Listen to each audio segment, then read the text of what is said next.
First thing you gotta do is load your clothes in. It's nothing different than a standard washing machine. This is not originally my idea. I actually found it on a YouTube video. I will put the link to the description of the fellow who made the actual original one of the video that I stumbled upon. I think his was hand crank. I put the motor on, but mine is essentially based upon his, so in the description I will put a link to his channel so you can check out the original designer of this, at least the original that I've been able to find.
Next is to put the drain plug in the bottom. I choose to do it this way instead of a valve because that way in the winter time I can just take the plug out. It doesn't freeze.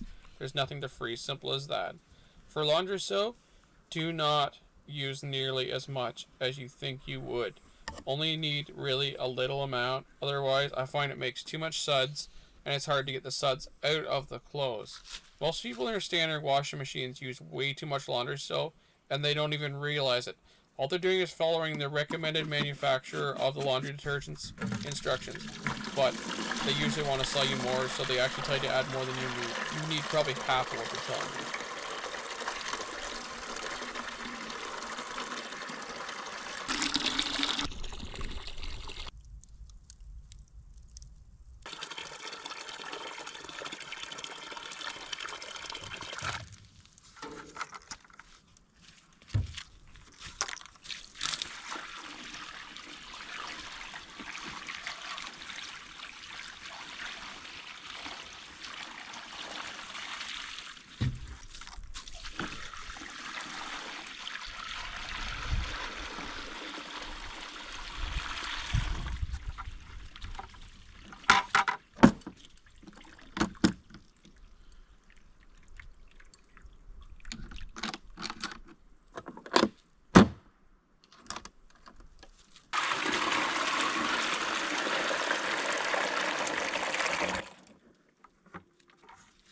So before I close this up, I thought I'd give you a bit of a tour. So what we got is a blue 45-gallon barrel cut in half. This is a 30-gallon barrel. They are really, really hard to find. It took a while to find this. Moving around, it's on just a wooden 2x4 X style frame.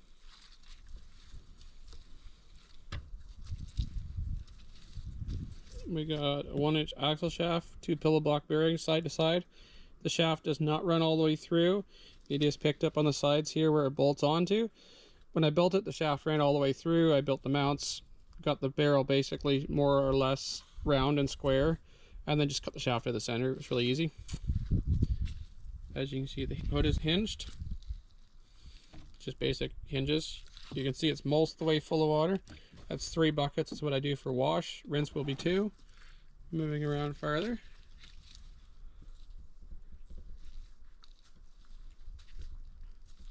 Where it gets interesting. This is a little Chinese 5-horse or so, 163cc. So I think it's like 3 or 5 horse or something. Chinese Honda, wannabe Honda.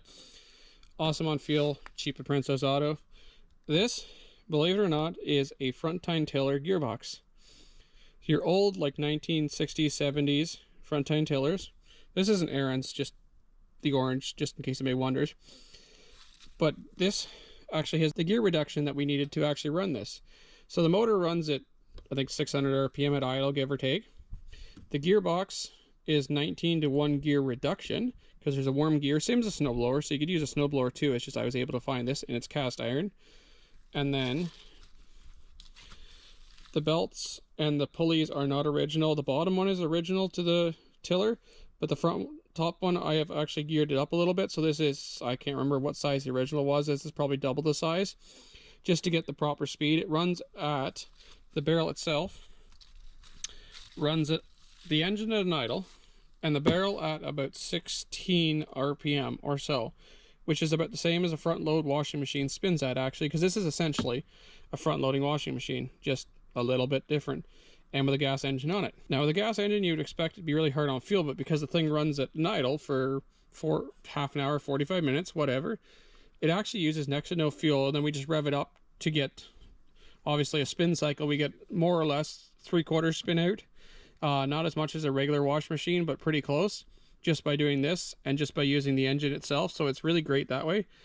And then because the engine runs up to 3600 RPM, you figure that out. But difference between 500 and 3600, you know, that's our spin cycle. It runs at, I think, 250 RPM or something like that. Once the engine's fully revved up, that's our spin cycle.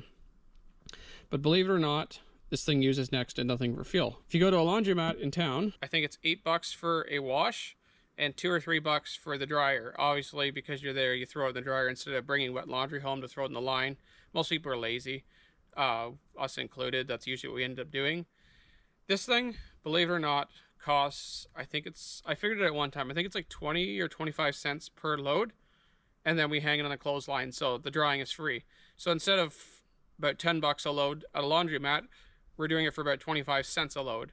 Minus, that's not including the little bit of diesel that the tractor runs to go get water, because we don't have a well. We haul water from the local river up for doing laundry and for showering. And then we have the stove, which you'd seen is an old maple syrup evaporator that I bought for when I used to do maple syrup years ago. So now I'm just reusing that and the big huge boiler I built for it, and that's how we heat our water now. So we get warm water, because when it's -20, hanging your clothes up with cold water for your rinse cycle really sucks the fingers.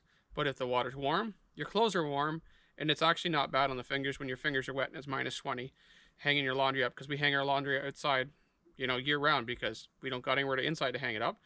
And about 3 days or so, when it's -20, believe it or not, your laundry will freeze dry. Yeah, not even joking, your laundry will be dry. You bring it in, it's cold, it'll warm up. But other than that, it's about dry. Unless it, you know, snows, it can sometimes extend a little bit in there, but it's about 3 days, usually to freeze dry at -20. People freeze dry food for that exact reason. The same thing happens with your laundry. Believe it or not, it's just completely different. But anyway, this has been a super massive savings. The tractor burns probably nothing on fuel. It's really, really easy on fuel. So, you know, maybe another 25 cents to go get water or something like that. So really, we're under like 50 cents a load. and it's awesome, awesomely cheap. We don't have enough hydros, so we don't have a lot of solar, so we can't do that, and we aren't grid tied. So obviously that's the reason why the gas engine is here, because it's just simple and it burns nothing for fuel. One thing I didn't show you, which I will actually open it back up, inside there is paddles, just like a standard front loading washing machine.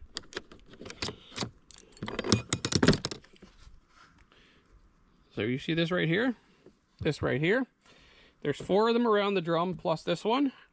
And what these are is, if you look inside a front loading washing machine, there is paddles inside them which help to agitate the clothes so that they actually turn around and mash each other up essentially.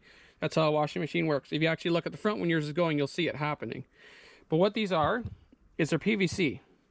These are brick molding for a door on a house that I picked up as offcuts from a construction site. They came in whatever the 2 or 3 feet that these are, so they were perfect, and they're perfect size. Plus they're PVC, so they're not wood, they don't rot, they don't stain, they don't go gross. They are just resistant to everything. I gotta smack it because the hood has sort of warped from the heat. It used to be a lot more round, but as you can see, it's kind of flattened out here, and that's just the heat over the years has actually sort of changed the shape of the plastic. One thing I would do if I was building another one is not use the 45 or the 30-gallon barrel on the inside here. At least not for the 4 of us. If you're 1 or 2 people, it would be fine.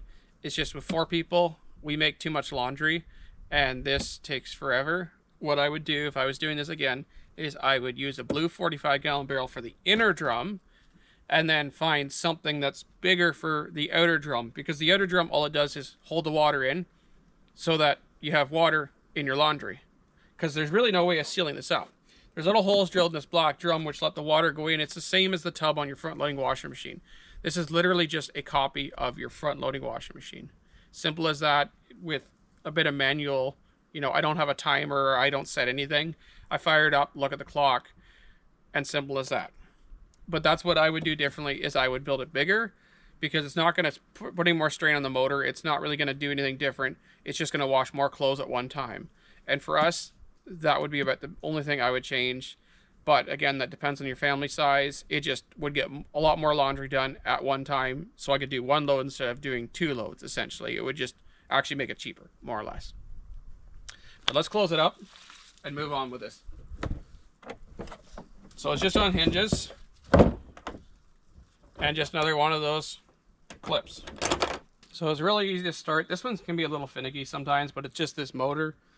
So obviously choke on, it's a gas engine. If you don't know how to start a gas engine, well, you're probably on your own on that one. Release the clutch, because I have a belt tensioner clutch so that I can fire the engine up with the drum spinning, because it puts a lot of drag on. Run the choke off, let the clutch in.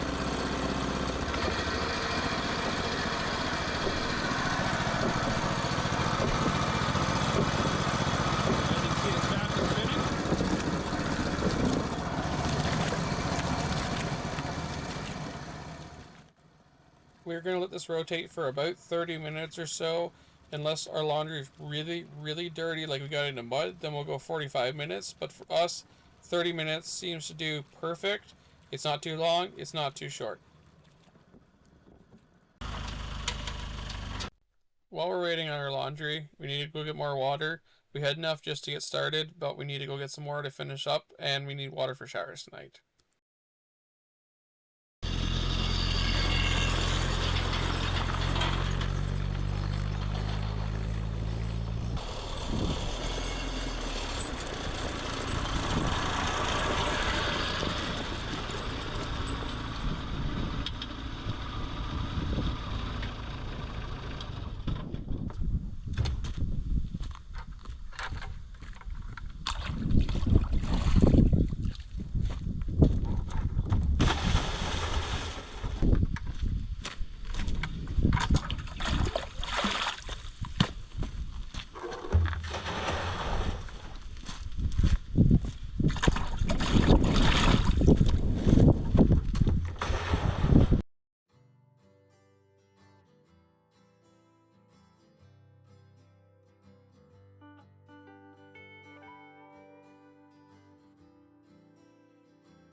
10 minutes later.